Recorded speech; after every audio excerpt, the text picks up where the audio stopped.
Now let's get into the story that everybody wants to hear about. Everybody that's been talking about. Some people are sobbing over it. Some people don't care. But we're going to talk about it. That's Telltale Games. In the pretty much the end of Telltale Games for the most part. They're still around, but it's pretty much the end of them. So if anybody doesn't know what the breaking news was this week, that happened Friday. I think around 5 p.m. It was around, I think, was when it happened. Okay. Yeah, about 5:30. Yeah, up 5:30. Exactly. They fired every single member of Telltale Games except for 25 people. Yeah. Let all of them go. And pretty much said death. With no severance. No severance, nothing. So they pulled the Capcom on So, and not too long after that... Make good games, it won't happen. Yeah, not too long after that... a lot of them are good games. Yeah, so they posted, this is what happened, and then people were talking about how they're starting to get funding, possibly to finish the next Walking Dead game they were working on. Mm-hmm.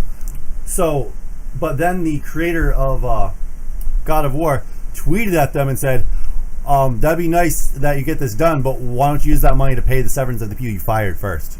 And then there was a whole huge backing that went on with that. And they are supposedly finishing like the Walking Dead and the Stranger Things game, and I think like one other game. But all the other ones are pretty much cut. They're gone. And Wolf Among Us, I was hoping to see. Yeah, And then obviously what happened today, there is a class action lawsuit that was filed, and they're getting the other people that were fired together to sue these people. This will be the death of Telltale if they lose. They will lose everything. There's a Stranger Things game? That's going to be finished, supposedly. But it ain't going to be finished if they lose this lawsuit. Oh, not the Zelda type one on the phone? Yeah, so, no, this is a Telltale game.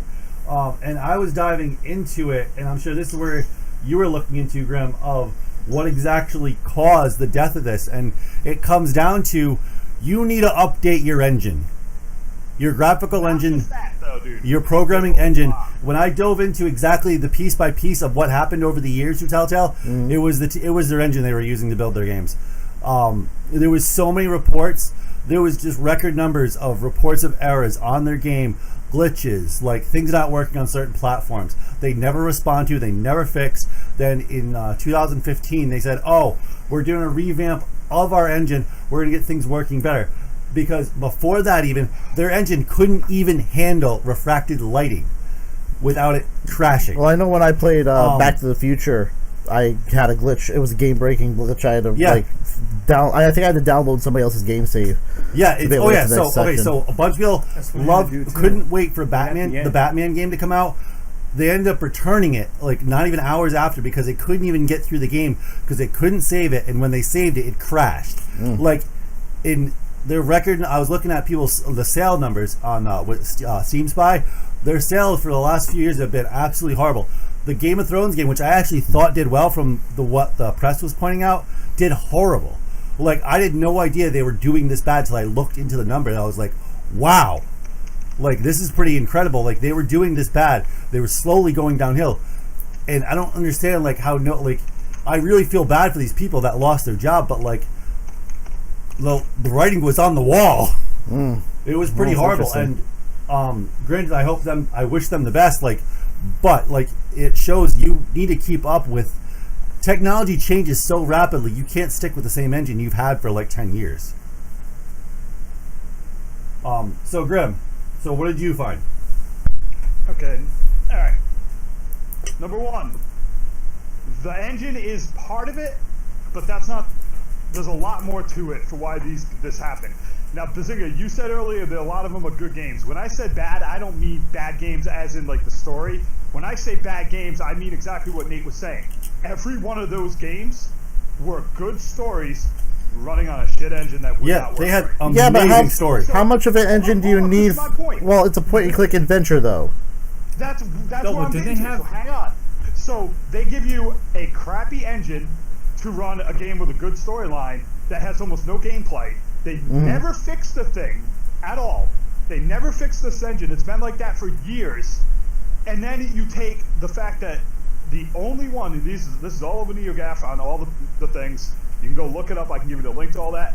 The only one that sold good was the Walking Dead. Every other one bombed big time. And they ballooned. The estimates right now are something like 325 employees to work on the 4 projects you guys talked about. On an engine they never updated, that they kept using, with assets they kept reusing, that they were reskinning and redesigning. I don't see how they could have possibly needed 325 people to make these games. This studio was run into the ground by poor management and overabundance of people paying, people they're hiring. They hire way too many people to make these games, overstepping with how many games they were making at once, and also because of the press. Because the press kept telling you, and I know if you look, you'll see, they kept telling you all these games were amazing games, and they were and they weren't. Gave a review for the game, like they gave a preview. The press was like, "This is amazing. This is what we need in the future. Great storytelling." And then they just walked away, and no one went, "Oh, your game crashes and it sucks." Fix that. Well, what happened to all the freaking beta testing, all that? They were wasting all these games. Their beta testing was crap. Dude, Johnny, their beta testing was the reporters.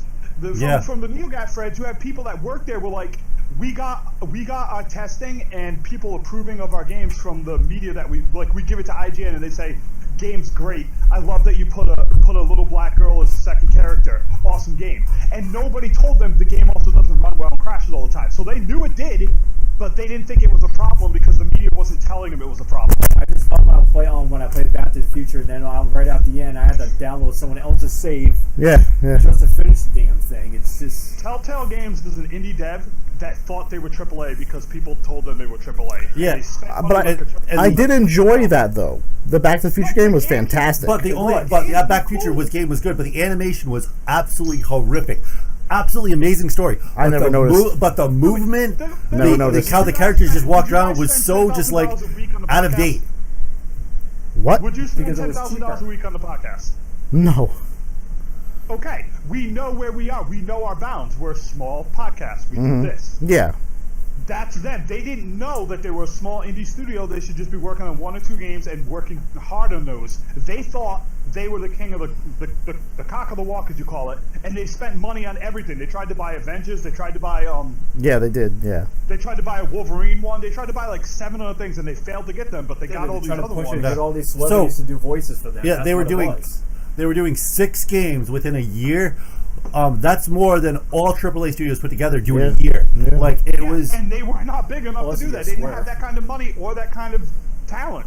No. Oh, that's the other thing. Then so after this started happening, when they started taking on all these projects, then they started pushing their workers. Hey, what do you call it? Because most of them are salary for one. Okay, so they were telling, oh no, you have to work 70 hours a week. No, you can't go home till this section of code is done. Like, you can't do this. Like, you can't like. They were completely abusing these people up till the end, and then imagine putting in all those hours, then coming to work one day and your boss comes in, oh, everybody have a meeting, you're all fired. Yeah. No good. Yeah, and this has happened with other studios. There was a couple other indie devs that have been in that situation. I think Sunset Games was one. Everybody told them they were like, they're gonna make the next great Halo or something like that, and they were making like interactive, like story-based games. And none of their games sold, and they blew all this money and went out of business within a year and a half of releasing their second game. Because no one was telling them where they fit in the market. Yeah, and not to mention, like, the Walking Dead games were only ones that did fairly well, and the only reason why is because they had the Walking Dead name. The original name of this game was the Zombie Project. That's why you don't really see any characters except for, like, Michonne. You see other characters later on, but that's why it's so different, because it only had the title. Is because The Walking Dead. If it wasn't for that, they wouldn't have been anything. Doesn't Hideo Kojima have something to do with that now? No. With the Walking Dead thing? No. He's doing his own game. He's doing his own game. Yeah, not The Walking Dead, though. What's his name? But he's working with one of the actors on there. Yes, he's working. Oh, yeah. He is. Yeah. Okay, yeah. Yeah, so in the end, like, the writing was on the wall with Telltale. They're pretty much done, and after this lawsuit, they're gonna have to liquidate their assets, and it'll be over. Now, was this information known from the past, or is just something that came out of the woodwork when this happened? What, as far as what detail? Well, everything you explained about how bad everything except for the abuse that was the abuse was reported here and there. Came out of that's the worst part, Nate. The abuse was claimed on N4G a year and a half ago by a former dev that worked there, And nobody took them seriously. They didn't pick it up, and you know why they didn't pick it up? Because Telltale is a darling of the industry. Yeah, they all love their games, so they're not going to get on them about it. Yeah, hashtag me too. And just put an idea how bad they're doing. Even the last Walking Dead game, which is their kind of like flagship game they were making, Life is Strange tripled in sales compared to them, and they're running the same style kind of game. They do the same style kind of game. And they're headed up by Square, but you don't see them blowing a ton of money on those games, right? They're not overstepping their boundaries. They run better, the animation's better, the story's better, everything's better in that game. Like, I've actually played through that game. It's way better than a Telltale game. They know what they were doing. They took their time. They took a year and a half making the second one. Just came out today. Just to make one game. Like, they were trying to do 6 games in a year. Come on now. I don't know. I never noticed animation issues. About your bounds, dude. Do not overstep your bounds with what you're doing. And don't run an engine from 5 years ago. Don't bite off more than you can chew. Example is those guys that made Warhammer Online. What were they called? Yeah, that's how they save money. What were they called? The guys that EA bought Warhammer Online. Mythic? Mythic. Yeah. Not even Mythic. Those dudes had an amazing idea for a game, but they bit off more than they could chew, and they were forced to sell to a AAA studio. And then EA walked in and said, "We're screwing your game up. Deal with it." And it killed it. And within the year of the game coming out, the studio was dead. Yeah. Because they overstepped their bounds and bit off more than they could chew. They weren't Blizzard, but they thought they were. Yeah. So. And that's how it is with this game. So sad. It's the end of Telltale, everybody. So hope you enjoyed it while you lasted. I know I really didn't enjoy their games, but maybe you did.